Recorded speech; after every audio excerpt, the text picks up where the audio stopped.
Russia's military is failing on the battlefield. Their economy is failing at home as we tighten the stranglehold of sanctions. And the image of the G7 leaders standing shoulder to shoulder with President Zelensky in Hiroshima sent a powerful message to the world: we will stand with Ukraine for as long as it takes.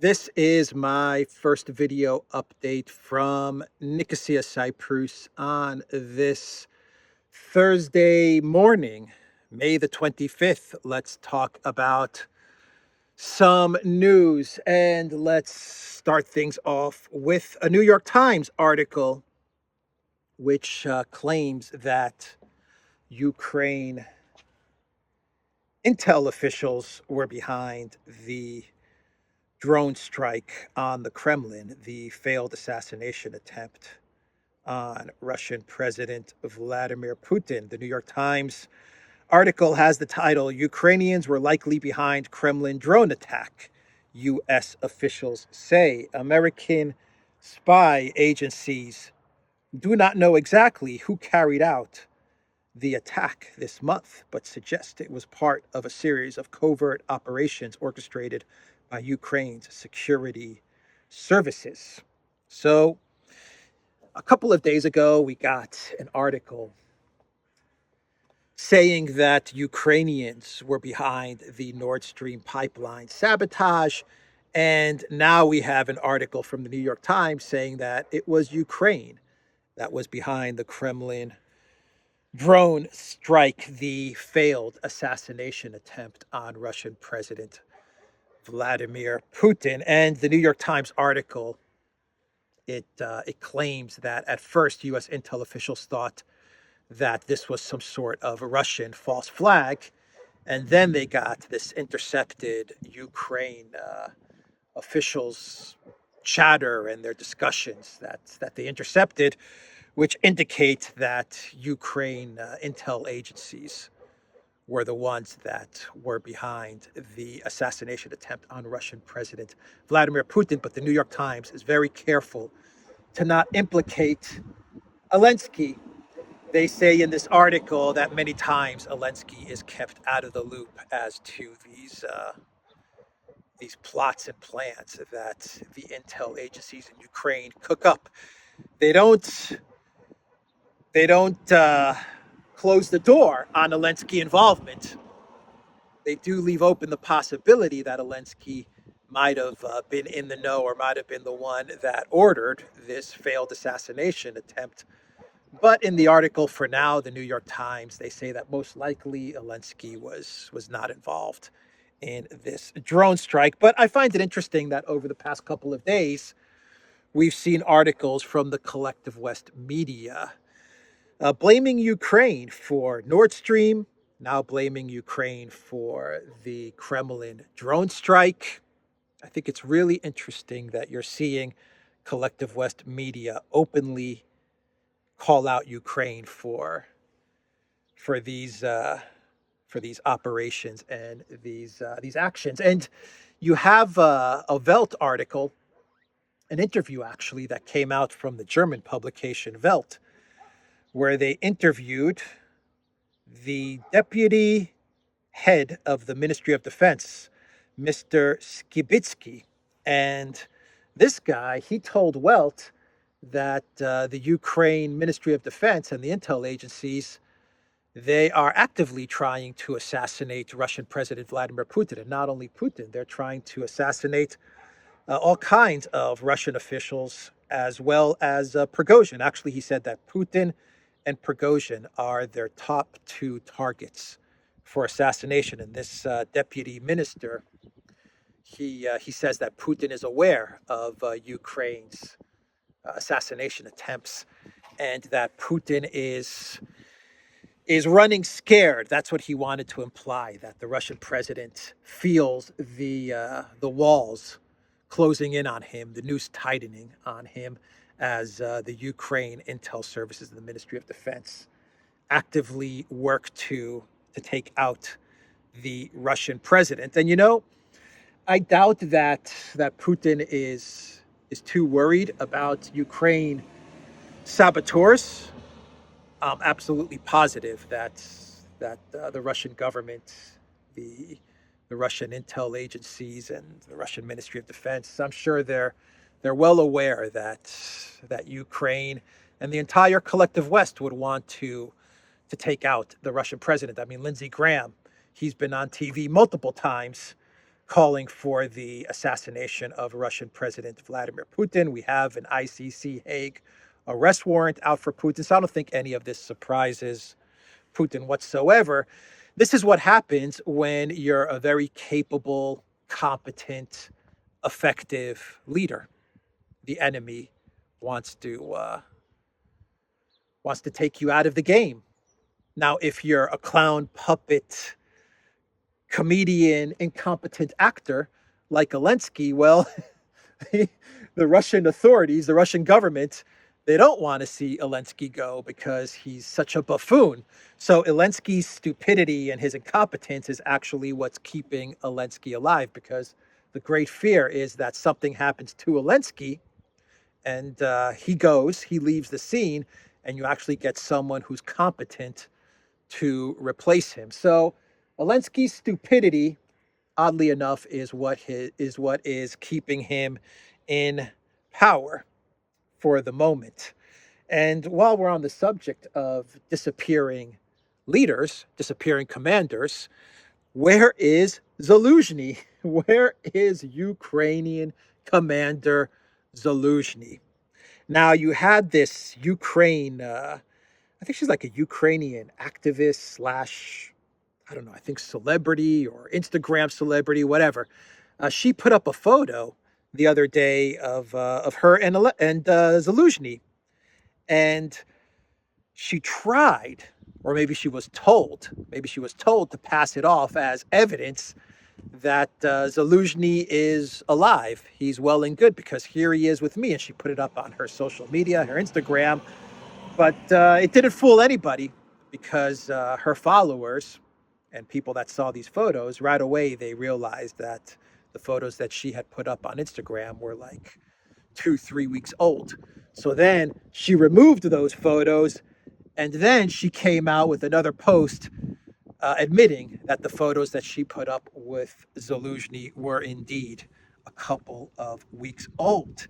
And remember, you have the Joint Chiefs of Staff Commander Milley, the chief of the Joint Chiefs of Staff Milley. His office came out with a statement a couple of days ago, and they said that Milley had spoken to Zaluzhny on May 19th via telephone, and all is good with Zaluzhny. They actually talked about the conflict, and they discussed some military planning, and that is from the office of Milley. You now have a statement which came out the other day from the office of Danilov. And Danilov, he says that, and he's the National Security and Defense Council, he's the secretary of the National Security and Defense Council. He said that Zaluzhny reported to the headquarters of the Supreme Commander-in-Chief. That is what he said, that Zaluzhny actually reported to the office of Supreme Commander-in-Chief. Reported how? In person? He actually showed up? What is going on here? Because RIA Novosti, the Russian state media, they are claiming that the Commander-in-Chief of the Armed Forces of Ukraine, Valery Zaluzhny, received a closed craniocerebral injury and multiple shrapnel wounds as a result of a missile attack on a command post near the village of Posad Bakrovskoye in Kherson region in early May.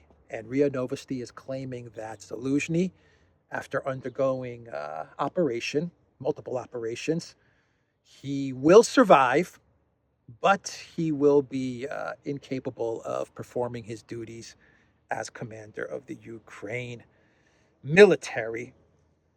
So what is going on? Milley claims that he spoke to Zaluzhny and all is good.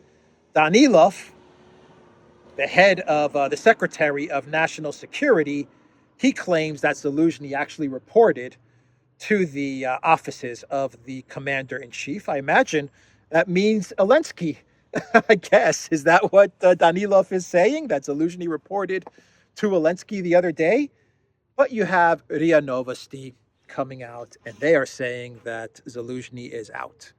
As far as this conflict goes, he's gone. He's going to survive, but there's no way that he can fulfill his role as commander of the Ukrainian armed forces.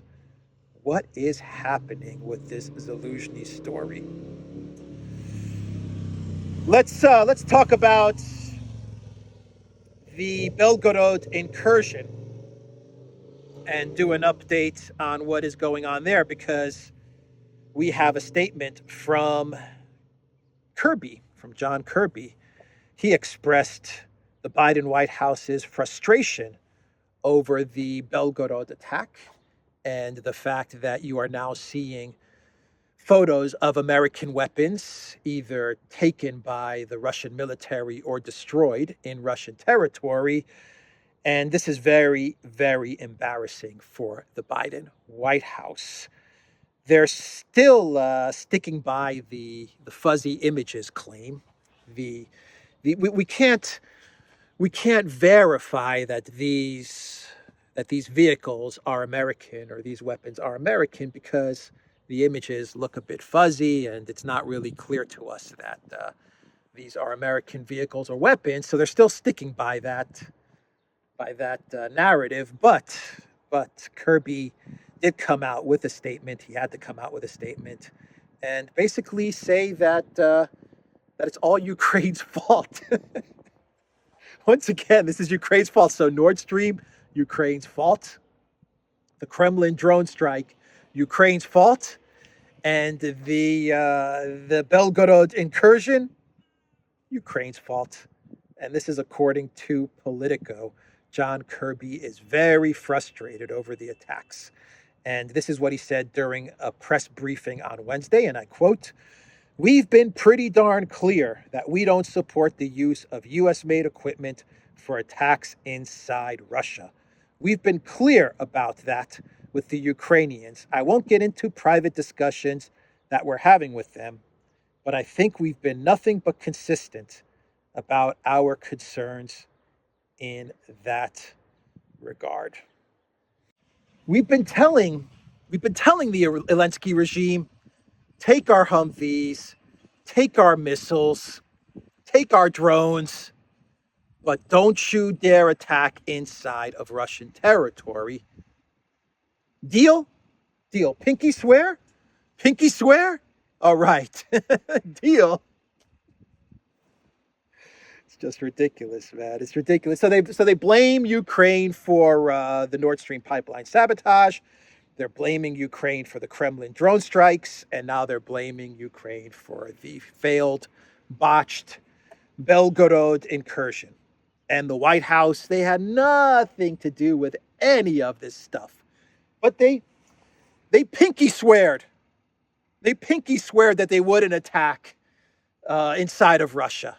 What do you guys want? What do you want me to tell you guys? That's what Kirby's saying. They gave me their word. They gave me their word. So that's the latest update with the Belgorod incursion, which is a big, big embarrassment for the Biden White House. Now, let's talk about the Ukraine spring offensive to the offensive of the counteroffensive, which is offensive to those people that are easily offended by an offensive that is counter to the offensive. Let's talk about the counteroffensive, because I've got huge news that I need to tell everybody, and you are hearing it here first. You are hearing it on this channel first, and that is that the big offensive has started. That is right. The big offensive has already started, according to Elensky's spokesman, advisor, BFF, Mr. Podolyak. So Podolyak said that the counteroffensive of the armed forces of Ukraine began a few days ago. According to Podolyak, the conflict will stretch for 1.5 thousand kilometers along the border, but separate operations have already begun. In addition, he turned to European countries with a request to send F-16 fighters to the armed forces of Ukraine to strengthen aviation. So there we have it. The big offensive is underway, stretching across 1.5 thousand kilometers, according to Podolyak. So was the Belgorod incursion the beginning of the big offensive? Is that what we're being led to believe? Was the Belgorod incursion the opening of the big offensive? I don't know. He does say 1.5 thousand kilometers along the border. Give us more F-16s too, by the way, or give us F-16s, not more. Give us F-16s. We need F-16s. So there you have it. The big offensive has started. It's underway. We just don't know about it. It's one of those big secret counteroffensives. So obviously, Ukraine, the Elensky regime, they don't want to go through with a big offensive because they know it's going to result in a big failure, and so they're delaying. They're saying that we can't start this offensive unless we get more weapons. We can't start this offensive unless we get F-16s. And now they are saying, we've already started this offensive. What are you guys talking about? Stop. Hey, Biden. Hey, Bidenopolis. Stop trying to push us towards an offensive because we've already started the offensive. You see? When Nuland is calling Elensky and she's saying, Elensky, it's time to get this offensive underway. We want you to go on the attack right now. We don't care if you're prepared, unprepared. We don't care. We demand an offensive. That's what Nuland is telling Elensky. So now Elensky can tell Nuland, Vicky, we already started offensive. Understand? Yes, we start in Belgorod. This is offensive. By the way, Vicky, maybe you have a couple billion to give me? I need to buy some homes. They've already started. So, yeah, just stop pressuring us. Stop pestering us about the offensive. It's already underway. There you have it. You heard it here first. You heard it here first. You hear the frogs? Even the frogs know that the offensive started.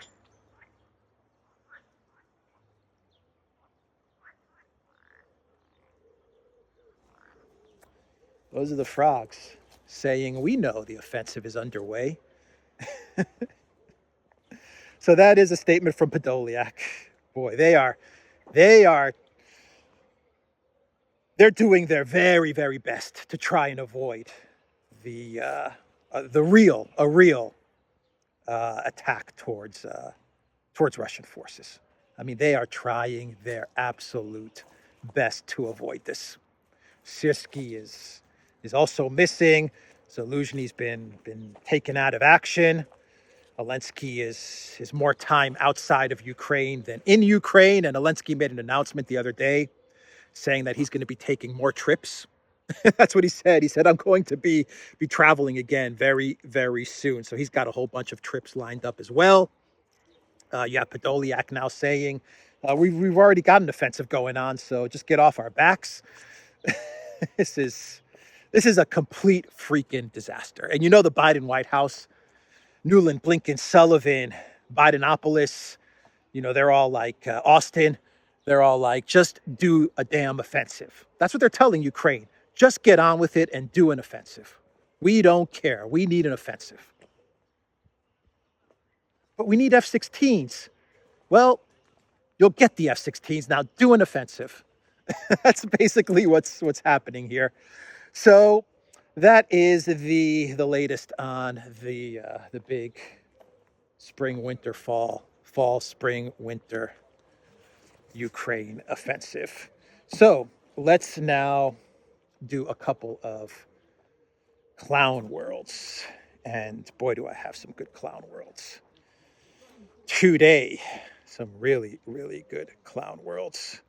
And let's start off today's clown world with, which one should I start off with? How about Elensky having his home in Crimea seized? Since we're talking about homes, Elensky speaking with Newland and asking for more money so he can buy homes. How about the Crimean authorities, the parliament, saying that they are going to seize the home of Elensky? I believe Elensky has a home valued at $800,000 in Yalta. And that home will now be seized. A penthouse, actually. A penthouse in Crimea. The Crimean parliament has unanimously voted to nationalize the assets of Ukrainian oligarchs and politicians on the peninsula, RIA Novosti news agency reported on Wednesday, citing the state council's press service. Among the assets is an apartment belonging to Elena Zelenskaya, the wife of Ukrainian President Elensky. Crimean Governor Sergei Aksyonov announced on Telegram. More than 130 properties have reportedly been confiscated, among them a cinema, factories, shopping malls, wineries, and banking structures. Zelenskaya's 3-room penthouse on the Black Sea coast near the resort of Yalta is estimated to be worth $800,000. It was bought from a business tycoon in 2013 for just under $164,000 after Zelensky won the presidential election in April 2019. Reuters reported that the price paid for the property was at least 50% lower than the market rate. The seizure comes in response to a law introduced in Ukraine last year, making it legal to confiscate the assets of Russian citizens and businesses without compensation. In August, Kiev approved confiscations of more than 900 Russian-owned properties in the country, reportedly worth $765 million. So the confiscation of assets of Ukrainian politicians and oligarchs in Crimea is in response to Kiev seizing assets of Russian oligarchs and politicians and businesses in Ukraine. And one of the assets that they will now be seizing is Elenskaya's, his wife's penthouse in Crimea. And it's really interesting that he paid 50% below market value for that property as he won the presidential election. You don't think that he paid so little for that property so that he could perhaps do some favors for the oligarch that he bought the property from. You don't think anything like that is going on, do you? Nah, no chance. Not Elensky. Elensky wouldn't do such a thing. He's a stand-up guy. Oh boy, Elensky's going to be really upset. If there's one thing Elensky hates, it's losing homes. The collector. He's a collector of homes. He doesn't like to lose homes. So this one's going to really, really upset him. Not as much as not being invited to the Oscars or to Eurovision, but this one will upset him. Oh boy. So that's the first clown world. And let's do our second clown world. And we have to turn to Bojo, to Boris Johnson. And it looks like Boris Johnson will be traveling to Texas. He's going to be making a trip to Texas, being paid for by from what I understand, by the Ukraine government. From what I understand, Bojo is heading to Texas to persuade Republicans to keep handing Ukraine weapons and cash. So Boris Johnson is going to be flown to Texas by a pro-Ukraine think tank to shore up support for Kiev, as support in the U.S. for Kiev continues to dwindle. So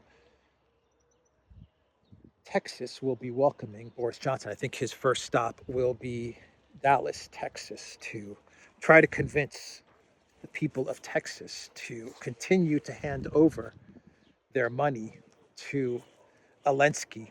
And no better person to travel to Texas and to lobby the people of Texas than Boris Johnson.